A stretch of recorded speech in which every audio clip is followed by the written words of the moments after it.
In the beginning, we are told that when the sun exploded on its surface, electromagnetic radiation was emitted, and when this radiation hit the Earth, 99% of the people on Earth were killed. Now, the remaining 1% of people wanted to make the Earth like before, but they needed a lot of help for this work. That is why a company prepared millions of robots to help humans rebuild the cities. These robots are called pilgrims, and 2 security protocols have been inserted into them. They cannot harm any human, nor can they modify or repair themselves, meaning they do not have any intelligence of their own. The movie fast-forwards to 20 years later, where all the humans live in safe cities and mechanical clouds can be seen in the sky, which are used to make it rain on the city. A police officer is shown investigating a building, where he finds a robot repairing itself, which is unusual because robots do not have the intelligence to repair themselves. When the police officer sees this, he shoots and destroys the robot. Here we meet Jack, an insurance investigator working for a robot manufacturing company. After receiving a complaint, he goes to the home of a family who claims that a robot killed their dog. Jack picks up a knife and drops it towards his hand, but before it can fall, the robot catches it. Jack informs the family that their robot is in perfect condition and will not harm anyone, which means they cannot claim insurance. Afterward, Jack takes a train home, where his pregnant wife, Rachel, is waiting for him. They watch TV together, and Jack falls asleep on the bed beside Sophie. The next morning, Jack gets a message from his company and later meets a lab worker who shows him the robot that the policeman shot. The policeman had said the robot was repairing itself, but upon investigation, it's found that someone tampered with the robot and changed some of its parts, allowing it to break human security protocols. This discovery is shocking to Jack because, until now, no robot had been able to break those protocols. He meets his boss, Robert, and they go to a construction site, where thousands of robots work, to gather information on the incident. Some parts from the modified robot match a robot working at the site. Jack talks to the supervisor, who dismisses the concern by saying, "Your robots are getting useless day by day. If you are so worried about security, why not remove this garbage from here?" Those without homes live in slums outside the city, where the city dumps its garbage. Jack witnesses a man being shot in this area, which makes him feel terrible. Then Jack spots the robot he's been looking for, but it runs beyond the city limits when it sees him. Jack tracks the robot to a container where it is hiding, but the robot destroys itself by setting itself on fire. Jack brings the burned robot to the lab, where scientists attempt to repair it, but they fail.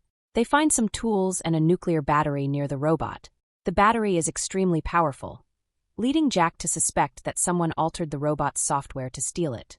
One of the researchers mentions that in the last 23 years, no robot has done this because it is impossible for either a human or a robot to change the security protocols. Jack returns to the scene where the policeman shot the robot, hoping to solve the mystery. During his search, he finds another nuclear battery, confirming that all the modified robots were stealing these powerful batteries. Jack then meets the policeman, Valek, who takes him to a modified female robot used for entertainment in the black market. This robot, unlike others, can harm humans if necessary. Jack confronts the robot's owner, Dapper, and tells her, "Someone is tampering with our robots. If we don't stop them, our entire company will collapse. That is why I need your help in catching that man. In return, this nuclear battery will be yours." Jack shows Dr. Dupre the biokernel of the robot that was shot by the policeman. After this, Dupre gives Jack his invitation card and leaves. Meanwhile, the owner of the company learns that Jack has illegally made a deal with Dr. Dupre, so he immediately sends a fax to Jack to stop the investigation. Jack then receives a message from Dr. Dupre and quickly goes to her house. The doctor tells him, "Whatever you did, it's done. I repaired the damaged biokernel you gave me and installed it inside Cleo." As soon as it was installed, she started repairing herself. This is nothing short of a miracle. It takes years for humans to learn such things. Suddenly, the doorbell rings, and when the doctor opens the door, 2 small children shoot her dead. The children also attack Jack, but he manages to save his life and escape, getting into a car driven by Cleo, the robot. As they drive, some people chase them, shooting from behind. Cleo overturns their car, causing a terrible accident, and Jack is badly injured. The next morning, Jack regains consciousness but is severely hurt and passes out again. Cleo repairs herself, and after some time, 3 more robots arrive. They place him in the car seat and drive him away, as saving humans is the first priority of these robots. When Jack wakes up, he is surprised. He asks the robot to take him back to the city, but Cleo tells him it is not safe for them to return, so they are taking him to a safe place. Jack looks around and sees nothing but a white desert, with no city in sight. He tries to go back to the city on his own, but due to his injuries, he collapses and loses consciousness. Meanwhile, Jack's wife goes into labor and tries to contact him, but due to the lack of network, they cannot reach him. The 4 robots continue to move forward, carrying Jack. They feed him insects to keep him alive and give him water from a water condenser. The next morning, they continue moving, causing Jack great discomfort. He asks Cleo for water, and while she goes to get it, Jack takes his phone from his bag, sends his location to Valek, and hides a flare gun. Back in the city, the company hasn't heard from Jack, and they suspect he might be involved with the robots. When Valek receives Jack's message, he sets out to find him. He arrives at the scene of the car accident. His partner informs him that Jack has headed toward the radioactive area. Meanwhile, the robots continue traveling with Jack. When Jack stops to use the toilet, he fires the flare gun, which Valek sees. Valek quickly arrives in his car and Jack, thinking he is there to help, is relieved. However, Valek attacks Jack and steals the nuclear battery from the robots, as it is highly valuable in the black market. Jack tries to explain that he is not involved with the robots, but Valek shoots and destroys 2 of them. He is about to kill Cleo when Jack fires the flare gun at Valek, killing him instantly. However, he manages to escape with the nuclear battery before he dies.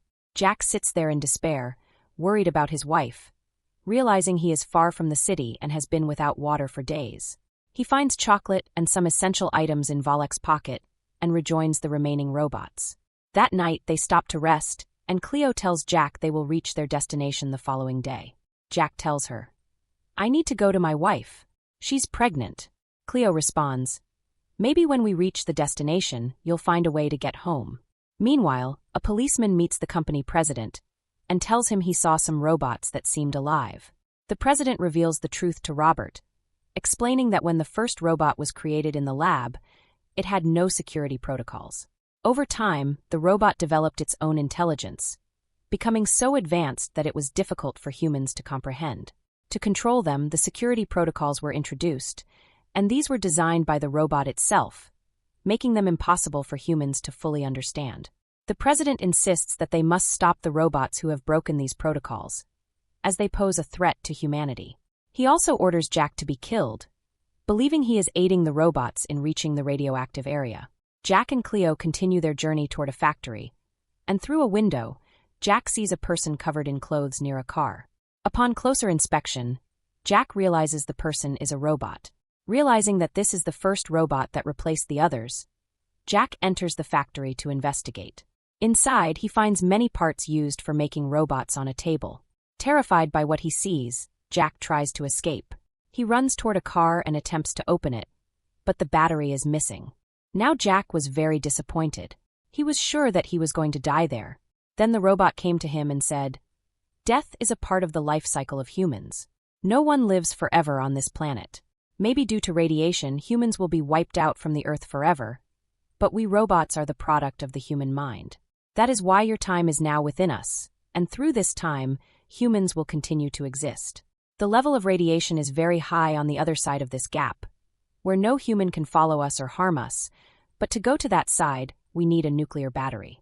After this, Jack gives the robot the nuclear battery he had hidden. Meanwhile, some guards from the company find Valek's body while searching for Jack. They had also kidnapped Jack's wife and daughter, whom they brought with them. These people wanted to kill Jack and his family. When Robert defends them, Conway orders him to be shot. Jack, after drinking, dances with Cleo and learns that Cleo can feel emotions just like humans. The 3 robots then work together to create a new and advanced robot, which gets activated as soon as the nuclear battery is connected to it. The next morning, when Jack wakes up, he sees that the robots have repaired the car, allowing him to return home. Seeing this, he is overwhelmed with happiness. He says goodbye to Cleo and leaves. After traveling some distance, he meets Robert, who is still alive. Robert tells Jack that the company wants to kill him, and they have his family, whom they plan to kill as well. Meanwhile, the 4 guards reach the factory in search of Jack. When they see that the robots are heading toward the radiation area across the trench, they open fire. The robot jumps into the deep trench, and Cleo tells them that Jack has left. Conway orders them to leave, but the robots no longer listen to any human commands. Conway then shoots and destroys the robot and also damages Cleo by shooting her. Jack arrives, driving the car at full speed. He runs over 2 guards and shoots another, but Conway shoots and injures Jack. Just as Conway is about to finish him off, the dog robot attacks Conway, causing him to fall into the trench and die. Jack's wife, Rachel, arrives with their daughter in her arms, and Jack becomes very emotional upon seeing his daughter. Cleo watches everything and sends the dog robot across the trench, where they are finally free from humans. Cleo then says goodbye to Jack and heads into the radiation area. Jack, along with his family, reaches the beach, where we see that the Earth is slowly recovering itself, and the movie ends with a sense of new hope. So that's it. Hope you enjoy the story. Follow for more videos.